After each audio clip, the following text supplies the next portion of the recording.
금거북의 청탁 의혹을 받는 이배용 전 국가교육위원장이 특검에 처음 출석했습니다. 특검은 관저 이전 의혹과 관련해서 윤 전 대통령 부부 사저를 압수수색했는데 김건희 씨 측 반발도 이어졌습니다. 허주연 변호사와 함께 이야기 나눠보겠습니다. 안녕하십니까? 안녕하세요. 네, 자 이배용 전 위원장이 오늘 특검에 출석을 했는데 현장이 아수라장이 됐습니다. 화면 함께 보겠습니다. 금거북이랑 한지 공예품 전달하신 이유가 뭡니까? 공직 청탁 목적이셨어요? 전달하신 이유가 뭡니까? 적격성 검토서로 전달하셨죠?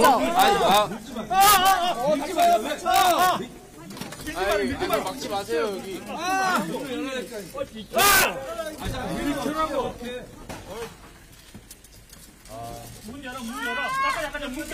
문을 당기시오야, 미시오가 아니고. 여기 막지 마시고.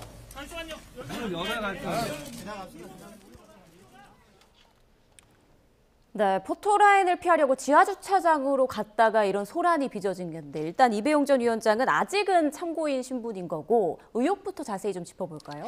지난 7월에 특검이 김 여사 일가, 그러니까 정확하게는 윤 전 대통령의 장모인 최은순 씨가 운영하는 요양원에 대해서 양평 고속도로 중점 특혜 의혹 등을 수사하면서 압수수색을 하다가 그 과정에서 금거북이와 함께 윤 전 대통령에게 쓴 이 당선 축하 편지를 발견을 한 겁니다. 이것이 이배용 전 국가교육위원장이 국가교육위원장 선정 과정에서 임명 과정에서 잡음이 있었음에도 불구하고 최종적으로 임명이 된 데 대한 대가가 아니냐. 그러니까 김건희 씨를 통한 어떤 청탁, 매관 매직 의혹의 대가가 아니냐. 이렇게 지금 의심을 하고 있는 상황인 거고요. 그리고 또 추가적으로 이배용 전 위원장이 한지 살리기 재단에 있을 때 한지 공예품을 윤 전 대통령 부부에게 전달했다는 의혹과 그리고 임명되고 난 이후에도 이 추사 김정희의 이 작품 복제본을 제공했다. 그러니까 이게 담례가 아니냐, 임명에 대한 담례가 아니냐. 그래서 최종적으로 이 청탁금지법 위반 혐의에 대한 의혹을 지금 들여다보고 있는 상황이고요. 지금은 참고인 신분이지만 수사 과정에서 좀 더 구체적인 혐의 사항이 포착이 되면 피의자로 전환될 가능성이 매우 높아 보이는 상황입니다. 압수수색하면서 이제 금거북이와 함께 발견됐던 게 이 전 위원장이 이제 윤 전 대통령에게 보냈던 당선 축하 편지인데 이게 지금 없어졌거든요. 이게 없어져도 관계를 좀 확인할 수 있습니까? 사실 당선 축하 편지에 대해서 그 내용 자체가 이게 뭐 금거북이를 저의 어떤 청탁에 대한 대가로 주셔서 감사합니다. 이런 내용이 직접적으로 있었던 것이 아니라 단순히 의례적인 당선을 축하하는 편지였는데 이게 같은 장소에서 발견이 됨에 따라서 어떤 매간매직의 대가가 아니냐, 두 사람 간의 어떤 관계성을 입증하는 증거가 아니냐, 이렇게 의혹의 어떤 단초가 된 부분이거든요. 하지만 말씀드린 것처럼 직접적으로 당선 축하 내용 외에 다른 내용이 있는 상황은 아니기 때문에 지금 이배용 전 위원장 본인도 모르는 사실이다, 그런 것들을 전달한 적이 없다라고 부인을 하고 있어서 단순히 당선을 축하하는 내용이었다라고 얘기를 하면서 빠져나갈 여지도 있기 때문에 이게 유일하고도 직접적인 증거라고 보기는 좀 어려운 상황이고 수사 과정에서 촬영한 사진이 남아 있습니다.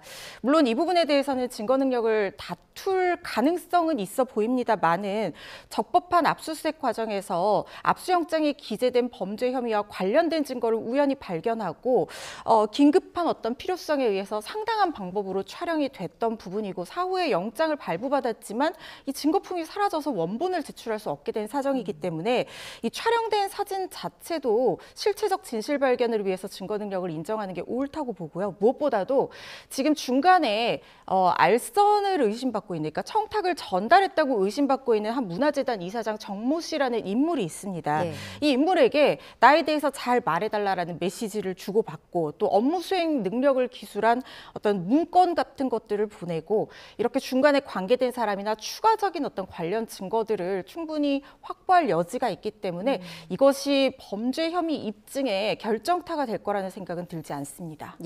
자 그렇다면 지금까지 나온 내용으로 봤을 때 이 전 위원장의 의혹, 유죄, 무죄 어느 쪽에 좀 무게를 실을 수 있을까요? 사실 지금 핵심 피의자라면 피의자로 전환될 가능성이 있는 이배용 전 위원장이 아직까지 참고인 신분이기 때문에 이 사건에 대한 수사가 성숙하다고 보기는 좀 어려운 상황입니다. 그렇기 때문에 지금 단계에서 이게 유죄로 입증될 것 같다, 무죄로 입증될 것 같다고 단정 짓기에는 상당히 좀 어려운 부분이 있어서 이걸 단정적으로 말씀드리기보다는 지금 저의 개인적인 견해로는 피의자 신분으로 전환이 된다고 하면 수사 과정에서 청탁금지법 위반에 대한 더 큰 어떤 의심스러운 정황이 포착이 되고 최소한 이 혐의를 소명할 수 있는 증거나 증언들이 확보가 된 상태다 이렇게 예상을 하면 좋을 것 같고 그리고 지금 김건희 씨의 어떤 진술 신빙성 계속해서 떨어지고 있는 상황이거든요. 관계성에 대해서 부인한다고 하더라도 인적 증거와 물적 증거가 나온다고 하면 특검 측에서는 유죄로 보고 기소할 가능성이 상당히 높아 보이는 사안이긴 합니다. 네. 그럼 이번에는 금거부기를 받은 것으로 지목이 된 김건희 씨 얘기도 좀 해보겠습니다. 김 씨가 건진 법사에게 그러니까 샤넬백 받았다 이렇게 처음으로 인정을 했는데 이전과는 좀 다른 목소리를 냈어요. 사실 지금 인정하지 않을 수가 없는 상황일 거라는 생각이 듭니다. 일단 이 샤넬백에 대한 내용만 놓고 본다고 하더라도 샤넬백을 판매했다는 직원들이 한두 명도 아니고 여러 명이 지금 증인 신문 일정이 잡혀 있다가 취소된 사람도 있었거든요. 이 동일한 진술을 내놓고 있는 상황이고 실물이 확보된 데다가 무엇보다도 지금 전달했다는 건진법사 전성배 씨 그리고 윤영호 전 본부장의 진술이 일치를 하고 있는 상황입니다. 물증도 있고 인적 증거도 합일 확정되고 있는 상황이기 때문에 더 이상 부인하기는 어려울 거라는 어떤 전략적인 판단이 있었을 수 있고 또 한 가지 가능성은 지금 보석 신문을 앞두고 있는 상황이거든요. 이런 상황에서 계속해서 자신의 혐의를 부인하는 전략으로만 일관한다면 보석 신문에서 증거인멸 우려를 높이게 되는 어떤 가능성의 근거로 작용을 할 여지가 있다. 이런 판단도 작용했다고 봅니다. 네, 김건희 씨의 보석 신문 날짜는 다음 주 수요일로 잡혔습니다. 보석으로 풀려날 가능성 좀 어느 정도로 보세요? 개인적으로 그렇게 높다고 보지 않습니다. 보석이라고 하는 것은 사실상 이제 지금 청구한 사유가 어지럼증과 불안 증세가 있다. 예.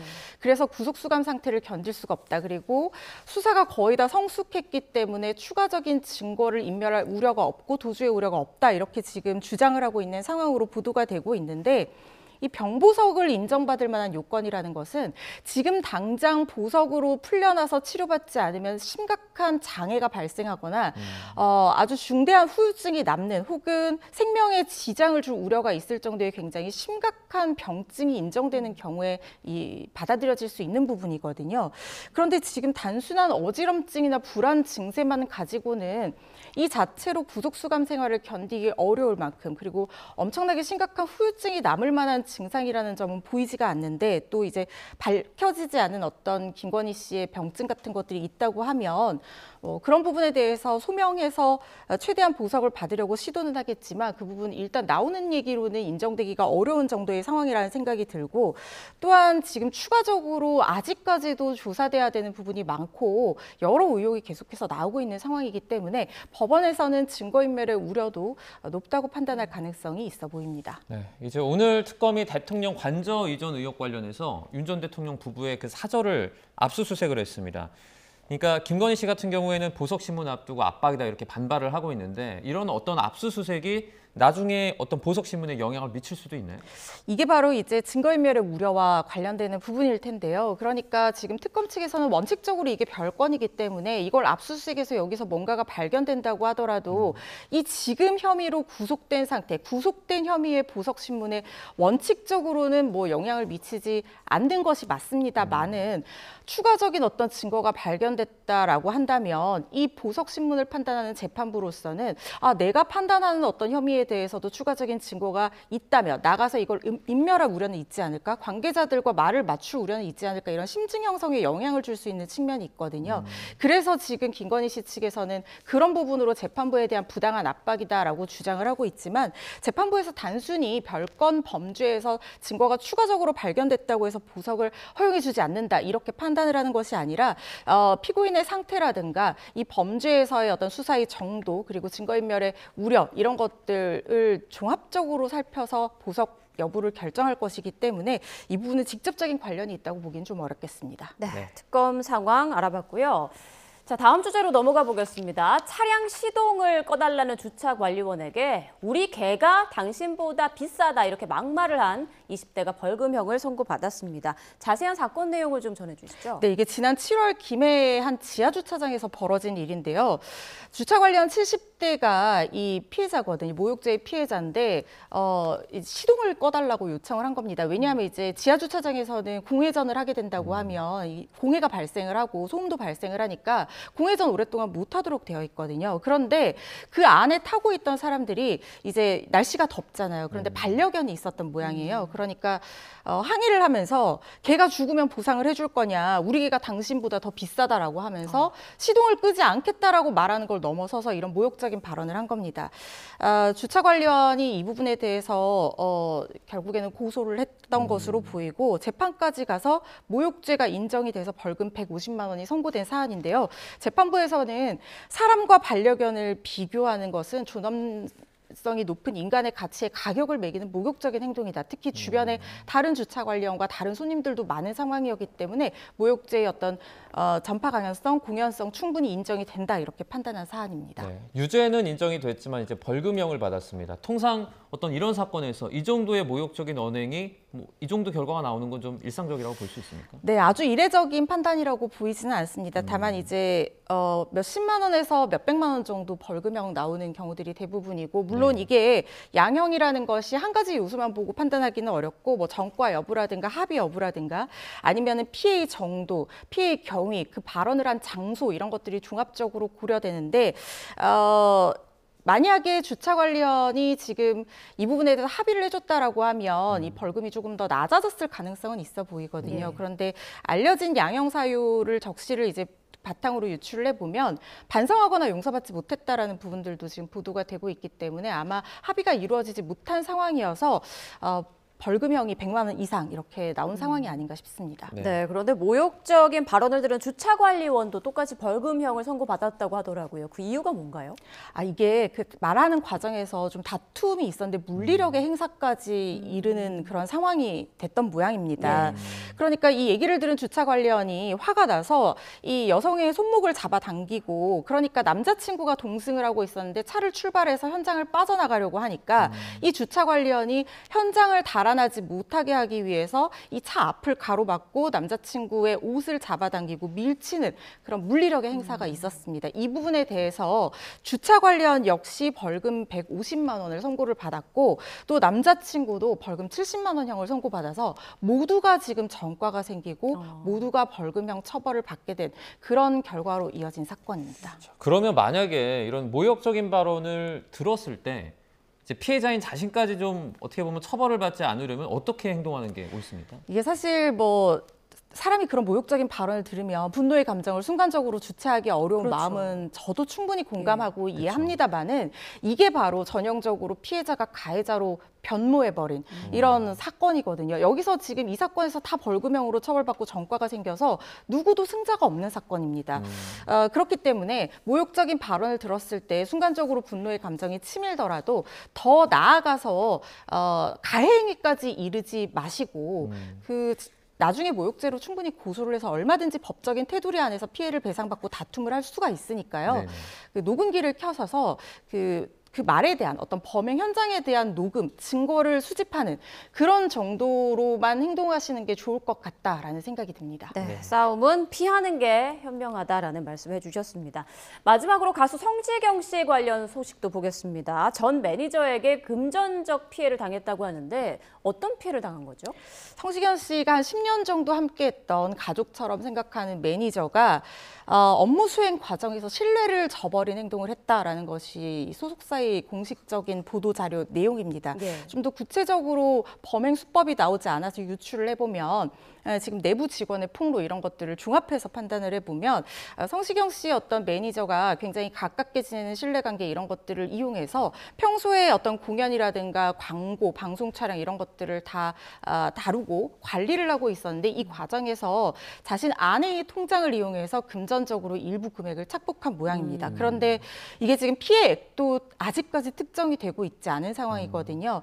지금 성시경 씨 측에서 공식적으로 발표를 하지 않고 있는데 범행 기간이 길어서 이게 특정이 안 될 수도 있고 또 연예인과 매니저 관계는 이렇게 가까워진다고 하면 이런 것들을 하나하나 장기간 증거 자료를 남기고 뭐 이렇게 할 만큼의 사이가 아니었을 수도 있어요. 그렇죠. 그러다 보니까 증거라든가 피해 상황 어떤 파악 자체도 쉽지 않기 때문에 이 범행 수법이나 피해 규모가 아직까지는 특정되지 않고 있을 가능성이 높아 보입니다. 이런 종류의 어떤 금품 관련 횡령 의혹 같은 경우에는 공소시효가 얼마나 됩니까?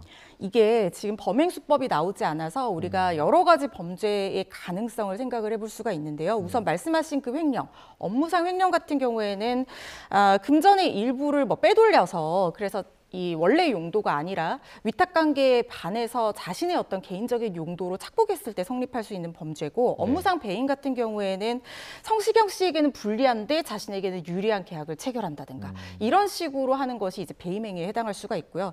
또 사기죄도 검토를 해볼 수가 있는데 성시경 씨가 예를 들어서 아무것도 하지 않는데 성시경 씨 이름을 팔아서 뭐 투자하라라고 유도를 해서 돈을 받아서 유용했다라든가 이런 경우에 사기죄가 성립할 수 있는데 이게 모두 다 공소시효는 10년입니다.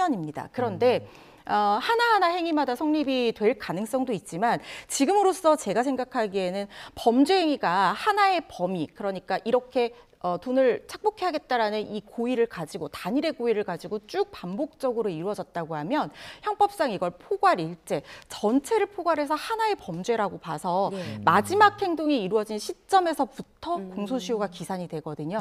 최근까지 이런 행위가 지속이 되었다면 아직 공소시효는 충분히 남아있을 가능성이 높습니다. 네, 이렇게 연예인과 매니저 간 금전 문제 종종 들리곤 하는데 만약 해당 매니저가 이제 성시경 씨에게 그 돈을 모두 돌려준다고 하면 그러면 뭐 법적 처벌은 피할 수 있는 건가요? 그렇지는 않습니다. 일단 이렇게 어떤 범죄의 고의를 가지고 행위를 해서 내가 돈을 착복했다라고 하는 순간 그 범죄는 기수, 그러니까 종료에 이르는, 완료되는 것에 이르는 것이고요. 나중에 돈을 돌려준다, 용서를 받았다, 뭐 피해를 회복하기 위해서 노력했다 이런 사정들은 양형 사유로 참작이 될 뿐입니다. 다만 이렇게 제3범죄 같은 경우에는 피해가 회복되는 것이 굉장히 중요한 양형 사유로 작용을 하거든요.